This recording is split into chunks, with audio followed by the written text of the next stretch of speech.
I never imagined my marriage would unravel because of a single Facebook post. It wasn't even something explosive, not at first. No fights caught on camera, no screaming matches in the street. Just a little joke from my wife, Sophie, and the internet's endless appetite for watching people's private lives burn in public. It happened on a Thursday evening. I had just gotten home from a 12-hour shift at the warehouse. I worked logistics for a shipping company, long hours, heavy lifting, and endless paperwork when I wasn't on the floor. It wasn't glamorous, but it paid steady. Sophie always said she respected me for working hard, though lately she'd been throwing barbed little comments that made me wonder how true that really was. When I dropped my boots by the door and sank into the couch, Sophie was in the kitchen, phone in hand, wine glass in the other. She was smiling at the screen, tapping with quick little bursts of laughter. I didn't think much of it, until my own phone buzzed in my pocket. A notification, tagged on Facebook. I opened it, expecting maybe a throwback photo or a family memory she wanted to share. Instead, I saw her latest post at the very top of my feed. Wish my husband looked like Jason Momoa faced with tears of joy wine glass. Just like that. No context. Just her, drinking wine, publicly announcing to the world that her husband, me, wasn't good enough for her tastes. The comments came fast. Her friends from work piled in with laughing emojis, gifs of Aquaman, and half-serious teasing. Girl, don't we all? Trade him in. Tell Noah to hit the gym. I stared at the screen. I knew people joked online all the time, and maybe to Sophie it was just harmless banter. But seeing my name turned into the punchline, it didn't feel like a joke. Not when people who knew us, people in our town, were laughing at my expense. The worst part was who joined the thread, our neighbor, Brandon Ellis. He lived 3 houses down, the kind of guy who always just happened to be outside shirtless when Sophie was mowing the lawn. He was younger than me, gym-built, with that smug way of talking like every sentence was a pickup line. I never liked him, but I never had a reason to say anything outright. Until now. Under Sophie's post, Brandon wrote, "Guess your pool nights are better than the gym, soft winking face." And she replied with 3 laughing emojis and a wine glass. That was when my stomach twisted. It wasn't just a careless joke anymore. Brandon's comment implied something more. Something only he and Sophie would understand. And judging by how quickly she replied, she wasn't embarrassed, she wasn't shutting him down. She was encouraging it. I locked my phone and just sat there, staring at the dark TV screen in front of me. Sophie walked into the living room, still sipping her wine, not a care in the world.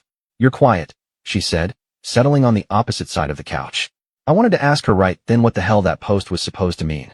I wanted to shove the phone in her face and demand why she was laughing with Brandon online. But my pride kept me still. The humiliation burned too deep. I didn't want to give her the satisfaction of knowing I was hurt. Instead, I nodded, just tired. That night, I lay awake while Sophie scrolled on her phone beside me, giggling at things I couldn't see.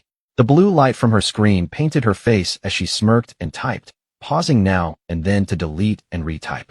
I stared at the ceiling, my chest tight, every click of her nails on the screen like a hammer on my skull. Over the next few days, I noticed changes in her routine. She started spending more evenings by the pool. We didn't own one. Brandon did. When I asked why she was always over there, she said, "Kayla invited me."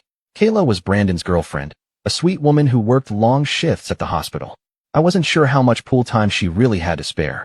Sometimes Sophie came home later, smelling like chlorine mixed with perfume that wasn't hers. I asked once if Brandon was around when she swam, and she laughed like it was the stupidest question in the world. But the seed was planted. I began noticing little things. Her towel would be damp late at night, though she'd claim she hadn't gone swimming that day. Her phone would light up with messages at midnight, and she'd turn it face down. Once, I walked into the kitchen and saw her flinch, shoving her phone into the counter drawer like a teenager hiding something. Every sign pointed in one direction, and I hated that my mind was connecting the dots so fast. Then came the moment I couldn't ignore. Saturday night, I stepped into the backyard to take out the trash. Our yards connected with Brandon's, separated only by a waist-high fence. From his side, I heard splashing, followed by Sophie's laugh. That high, tipsy laugh she only used when she wanted attention. I froze, the trash bag swinging in my hand. It wasn't unusual for Sophie to swim there, I reminded myself. But when I peeked over the fence, what I saw didn't feel right. Brandon was in the pool, shirtless, grinning as he floated lazily on a raft. Sophie sat at the edge, her feet in the water, hair pulled back, wearing the bikini I hadn't seen her in for years. A wine bottle sat open on the patio table, 2 glasses beside it. I ducked back down before they saw me, my heart hammering. That night, I couldn't keep quiet. "You've been at Brandon's a lot," I said when she walked in, damp hair wrapped in a towel. She rolled her eyes. "Kayla's my friend, Noah. Don't be paranoid." Kayla wasn't there tonight. Her pause was half a second too long. She left early. I wanted to press, to demand details she couldn't twist around. But I bit my tongue again. I had no proof. Just a growing fire in my chest, and a wife who looked me in the eyes and lied without flinching. The turning point came Sunday morning. Sophie was asleep, her phone buzzing on the nightstand. I glanced at it, not intending to snoop, but the preview notification flashed just long enough. Last night was worth the risk. Next time later, the sender's name was hidden, but my gut knew. I took the phone, trying to unlock it, but Sophie stirred, rolling over to shield it with her arm. "Don't touch my stuff," she muttered groggily. My hand clenched into a fist. I wanted to shout, to demand answers. But I didn't. Because if I accused her and she wriggled free again, she'd only get better at hiding it. Instead, I waited. That evening, I opened Facebook again. Sophie's post was still there, gaining likes and laughs from strangers. Brandon had commented again, this time with a meme of Aquaman holding a trident. Sophie had responded with a flame emoji. I stared at the thread until my vision blurred. And then, without overthinking, I tapped reply. "Wish my wife wasn't in my neighbor's pool last night." I hit send. The comment sat under hers, raw and brutal, exposed to everyone who had laughed at me. Within seconds, notifications poured in. Likes. Shocked reactions. People tagging each other. And then the flood began, strangers asking if I was serious, locals whispering in group chats, Sophie's friends commenting with nervous little question marks. The internet smelled blood. And for the first time in weeks, I didn't feel powerless. The morning after I dropped my reply under Sophie's post, the world felt different. My phone hadn't stopped buzzing all night. Every time I rolled over in bed, another notification lit up the screen. Likes, shares, comments, even private messages from people I barely knew, asking if it was real. By sunrise, the post had gone viral, at least in our little corner of town. Local gossip pages had screenshotted it. One even titled their thread, "Ross Street Neighbors and Scandal." I scrolled in disbelief, reading strangers' theories about my marriage as if we were characters in a soap opera. When Sophie woke, the sound of her gasp told me she'd seen it too. She stormed into the kitchen, phone clenched in her fist. "What the hell, Noah?" I sat at the table with my coffee, pretending calm. "What? You humiliated me. Do you know how many people have messaged me? My coworkers? My family." Her voice cracked into a shriek. I sipped my coffee slowly. "You humiliated me first. Remember Jason Momoa? That was a joke," she snapped. "You dragged our marriage into the gutter for likes." I set my mug down and looked her dead in the eyes. "Sophie, I didn't need likes. I needed the truth out. You put it out there. I just finished it." Her face twisted, caught between rage and panic. She opened her mouth, then shut it, then stormed off to the bedroom, slamming the door so hard the frame rattled. The fallout was immediate. At work, whispers followed me through the warehouse. Guys on the crew patted me on the back, muttering things like "savage," "man," and "she had it coming." But I wasn't celebrating. Humiliation wasn't victory. It was gasoline on a fire I hadn't even fully lit yet. At home, Sophie alternated between icy silence and explosive arguments.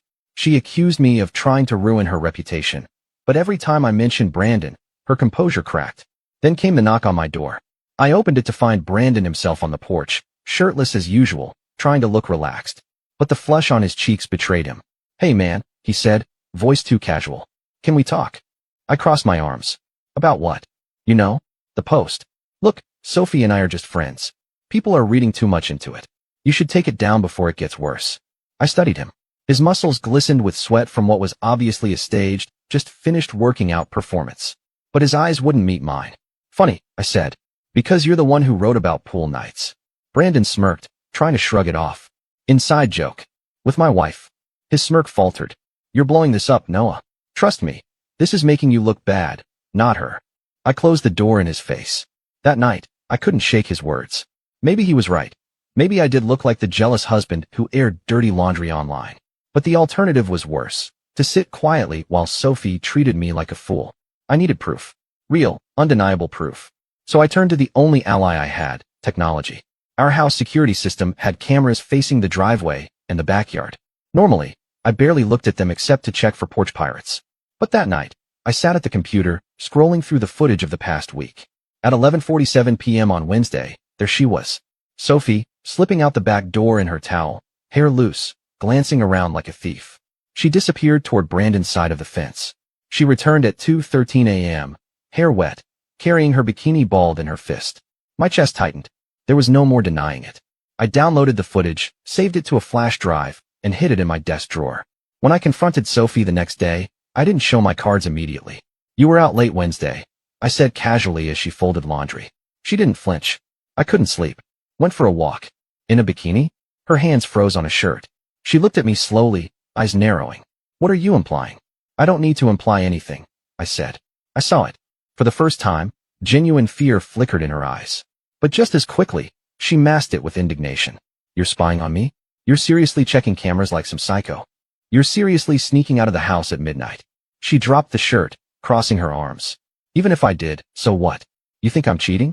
You think Brandon is worth throwing our marriage away? The words hit like acid. She hadn't denied being with him. She had only asked if I thought it was worth ending things over. When I pressed, she lashed out. You've always been insecure, Noah. You don't trust me. You never have. If you keep this up, I'll tell people you're abusive. You want the neighborhood thinking you're a creep who monitors me like property. My blood ran cold. It wasn't just an argument anymore. She was threatening to weaponize perception, to flip the narrative, so I became the villain. The next few days were a blur of tension. Sophie barely spoke to me, except to throw sharp barbs about sleeping on the couch, or letting her breathe. But while she played her games, I played mine. I began checking her phone records through our shared plan. Late night, calls to an unknown number. Text messages at hours when I was asleep. I dug through the credit card statements. Hotel charges 30 minutes out of town, hidden between grocery store receipts. Piece by piece, the puzzle came together. The final blow came from an unlikely source. Kayla, Brandon's girlfriend. One evening, I found her waiting by her car as I pulled into the driveway. Her face was pale, lips pressed tight. We need to talk, she said. I nodded, heart pounding. Something's been off with Brandon, she said, wringing her hands. Late nights. Excuses. I thought it was work, but then I saw Sophie's towel in his car last week. He swore it was nothing, but I don't believe him. Her voice cracked. Do you? I hesitated. Then I told her about the camera footage. About the hotel charges. Kayla's eyes filled with tears, but she nodded firmly. I knew it. She opened her purse and pulled out her phone. Look at this. She showed me screenshots, texts between Brandon and Sophie. Messages that left no doubt. Plans to meet. Compliments about each other's bodies. And the kicker. Wish Noah would just figure it out already. I felt my jaw clenched so tight it hurt. Kayla whispered, I'm done with him. But you need to be careful. Sophie won't admit it. She'll twist everything. She's good at that. She was right. Sophie wasn't the type to collapse under evidence. She was the type to burn the whole house down before letting me win. That night, Sophie confronted me again, clearly sensing the walls closing in. You've been talking to Kayla, haven't you? She demanded. I didn't answer. She stepped closer, lowering her voice. If you try to ruin me, I swear I'll take you down with me.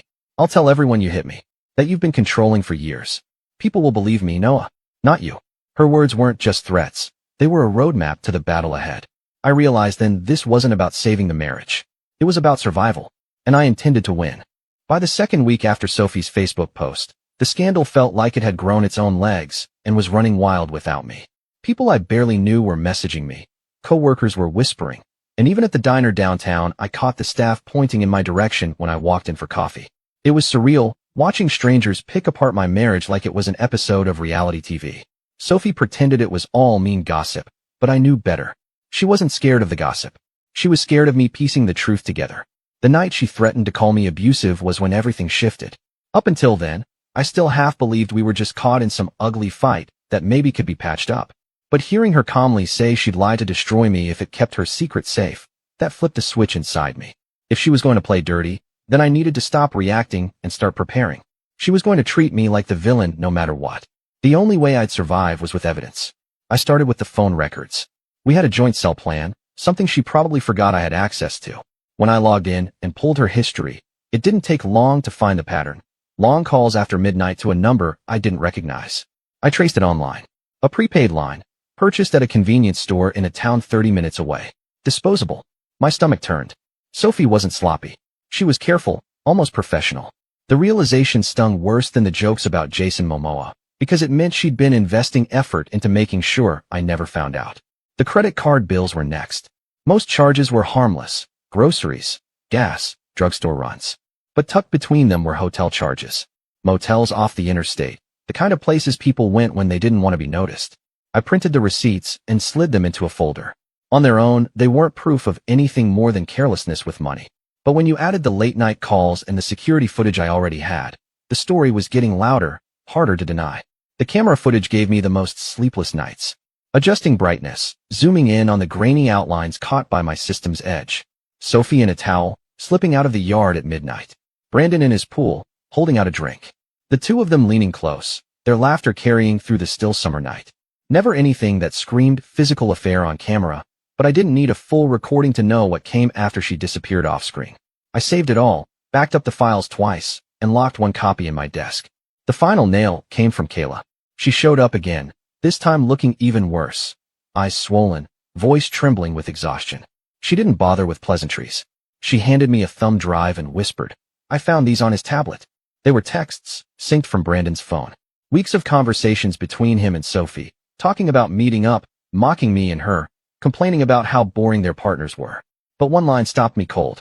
Sophie had typed, "If Noah finds out, I'll say he's abusive.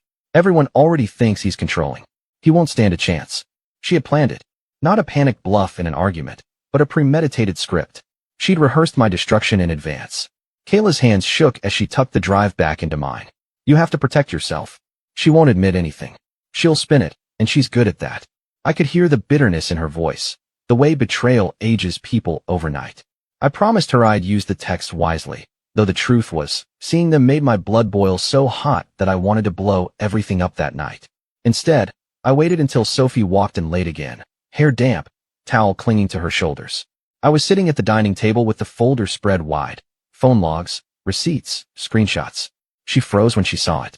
Her face drained of color, but she forced a laugh. "What's this supposed to be?" she asked, voice sharp. I kept mine even. "Your life on paper." She picked up a page, skimmed it, and tossed it back down. "Hotels, phone calls, texts from that nosy girlfriend. This doesn't prove anything. Circumstantial." Her chin lifted, that defiant spark in her eye. "No one will believe you." That was when I said Kayla's name. The mask slipped for half a second. "She gave me everything," I said. "The messages, including the part where you spelled out how you'd ruin me." Sophie didn't answer at first. Her jaw tightened, fists curling. Then she hissed, "If you think you're walking away from this clean, you're out of your mind. I'll take the house. I'll take half. You'll end up with nothing." She shouted the last word, her voice echoing off the walls, before slamming the bedroom door so hard a picture frame rattled off its hook. I sat there staring at the papers, realizing the detective work was finished. The puzzle was complete. Now it was about what to do with it. A day later, I got a call from an unknown number. Against my better judgment, I answered. Brandon's voice was on the line, hushed and tense. "Noah, this is getting out of hand. Sophie's freaking, Kayla's threatening me. Just bury it. No one needs to know." I almost laughed. "Too late." He pressed. "You don't want Sophie as an enemy. She'll torch everything before admitting anything. Trust me." My reply was short. "Then I guess I'll let her burn." And I hung up. That night, Sophie tried a new angle. She came out of the bedroom in the same dress she wore on our first anniversary, hairstyled, perfume clouding the room. She sat close, resting her hand on my arm, her voice soft. "We can fix this. Forget Brandon, forget the post. Start over." For a flicker of a second, the memory of us years ago tugged at me. But then I remembered the text. "I'll say he's abusive." I slid her hand away. "No, we're past that." The smile died instantly. She stood, eyes hard as glass. "You'll regret this," she said, and left the room. After that, I stopped waiting. I compiled everything into one package. Camera clips, phone records, hotel receipts, Kayla's screenshots. I copied it onto 2 drives and brought one to a lawyer I'd quietly contacted. "If she tries anything," I told him, "this goes public." He looked over the evidence, nodded, and said calmly, "You've built a solid case. Just keep your cool. Don't give her anything she can twist." That was the hardest part. Living under the same roof with someone who smiled at me in public but whispered threats on the phone at night. And she did whisper them. I woke one night to hear her pacing in the living room, voice sharp as glass. "I can't wait anymore, Brandon. He's onto us. If he finds everything, it's over." Silence, then her voice again, "I don't care. I'll say whatever I need to say. He won't survive it." I stood in the hallway, recording it quietly on my phone, my pulse hammering as I realized she was rehearsing the same script again. The next morning she stirred sugar into her coffee, smiling faintly. "Thinking of filing papers soon," she said. "Might as well get ahead of it before it gets messy." I stared at her across the table, keeping my voice calm. "Messy? Sophie, it's already messy." She tilted her head with mock innocence. "Depends who tells the story first." That was the moment I knew hesitation would kill me. The detective work was finished, the case airtight. Sophie had her plan, but so did I. The only question left was who would strike first. The weeks of quiet maneuvering ended on a Wednesday night. I remember it because the air was thick with humidity, the kind that makes you feel like the walls are pressing in. Sophie had been strutting around the house with a smug calm, the look of someone who thought she had already won. She spoke casually about lawyers, about figuring out what she was owed, like she was discussing groceries. She thought she had time. She thought she was the one holding the cards. I was done waiting. That night, while Sophie was in the shower, I opened my laptop and uploaded everything. The camera footage, the hotel receipts, the text threads Kayla had given me. I didn't post them randomly. I timed it. Sophie had been trying to paint me as unstable, dropping hints to her friends that I was paranoid, that I might lash out. She was laying the groundwork for her story. So I countered with evidence so detailed, so undeniable, that no amount of twisting could erase it. I posted it all on the same thread where she had once joked about Jason Momoa. The same comment section where people had laughed at me, mocked me, treated me like a punchline. This time, I was the one setting the stage. I typed only a single line above the screenshots. For everyone who wondered, here's the truth. Then I logged out, left the laptop open on the kitchen table, and went to bed. The storm broke faster than I expected. By morning, the post had exploded. Hundreds of comments. Dozens of shares. People who had once smirked at Sophie's joke were now tagging their friends in disbelief, scrolling through the screenshots like they were court documents. Oh my God, look at this text. He caught it all on camera. She actually planned to call him abusive? The tide turned overnight. Strangers who had pitted Sophie now pitted me. I found Sophie standing in the kitchen, staring at the laptop like it was a crime scene. Her hands shook as she scrolled through the evidence. Her face pale, her lips pressed into a thin line. When she noticed me, her expression snapped into fury. How dare you, she hissed. You ruined me. I leaned against the doorframe, arms crossed.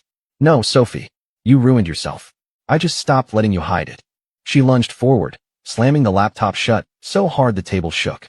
Do you realize what you've done? My family will see this. My coworkers. Everyone will think. They won't think, I cut in. They'll know. You wanted to play the victim. You wanted to say I was dangerous. Well, now the truth is out. Her voice cracked, turning shrill. I'll still take the house. I'll still take half. Don't think this changes the law. Maybe, I said calmly. But the law doesn't care about your reputation. And that's already gone. Her eyes burned holes into me. But for the first time since this started, she looked smaller. Cornered. Like she had miscalculated the size of the fire she lit. The rest of the day was chaos. My phone buzzed nonstop with calls and messages. Some were supportive, some nosy, some gleeful at the drama. At work, the warehouse crew surrounded me, half in awe, half in disbelief. Dude, you went nuclear. She's toast, man. I barely responded. It didn't feel like a victory yet. It felt like waiting for the other shoe to drop. And it did, sooner than I thought. That evening, Kayla showed up again.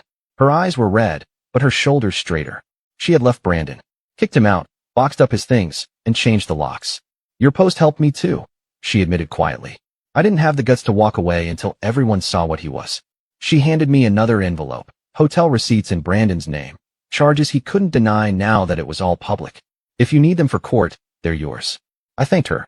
For the first time in weeks, I saw something other than fear in her expression. Relief, maybe. Freedom. Meanwhile, Sophie's world started crumbling in real time. Her sister called me, apologizing through gritted teeth for believing Sophie's version of events.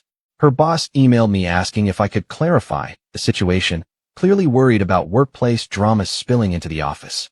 Even her parents, who had always adored her and barely tolerated me, went silent. She had tried to reach out to them, but when the screenshots made their way into the family group chat, the silence became permanent. Brandon didn't escape either. His own girlfriend was gone, and the receipts Kayla leaked reached his out-of-town wife. Yes, the man was married, something I hadn't even known. The fallout hit him like a freight train. His wife filed for separation. Kayla cut ties. His reputation in the neighborhood disintegrated. Suddenly, the man who always strutted around shirtless in the yard wasn't outside anymore. His house looked deserted, blinds shut, driveway empty. But Sophie still tried to fight. One night, she stood in the living room, suitcase at her side, eyes blazing with desperate anger. You think you've won, she said, her voice shaking. But you've just made it worse. When we divorce, I'll drag you through court. I'll take every penny. You'll what? I asked quietly. Lie again. Accuse me of abuse? Because good luck with that now. Everyone's seen the messages. Her lips trembled. For the first time, she had no words. I watched her drag the suitcase out the front door and slam it behind her. The sound of the lock clicking afterward was the cleanest silence I'd ever heard. The months that followed were a grind of lawyers, paperwork, and endless hearings. But the evidence I had gathered worked exactly as intended. The hotel bills, the texts, the footage, they all stacked into a case so solid that Sophie's lawyer quietly advised her to settle rather than risk a courtroom demolition. In the end, I kept the house. I kept most of what we owned. Sophie moved into a cramped apartment on the other side of town, the same one people whispered about whenever her name came up. The divorce finalized without ceremony. No hugs, no parting words, no shared tears. Just signatures on paper and a judge stamping the end of a marriage that had already burned down months before. After it was over, I thought I would feel relief, maybe even joy. Instead, what I felt was quiet. A strange kind of emptiness, the kind that comes after a storm when the world feels too calm. But it was better than fear, better than humiliation, better than being the man whose wife mocked him publicly while sneaking into the neighbor's pool at midnight. People still bring it up sometimes. At the bar, a guy will clap me on the back and say, "Man, that comment of yours, legendary." At work, someone will joke about Jason Momoa and grin in my direction. I never laugh. I never encourage it. I don't post online anymore, not even jokes. The internet got enough of me already. But deep down, I know one thing. Sophie thought she could rewrite the story, turn me into a villain, make me crumble under lies. Instead, she became the story. Not the glamorous, witty woman who posted jokes over wine, but the woman who destroyed her own life because she thought no one was watching. And me? I walked away with the one thing that mattered most, the truth.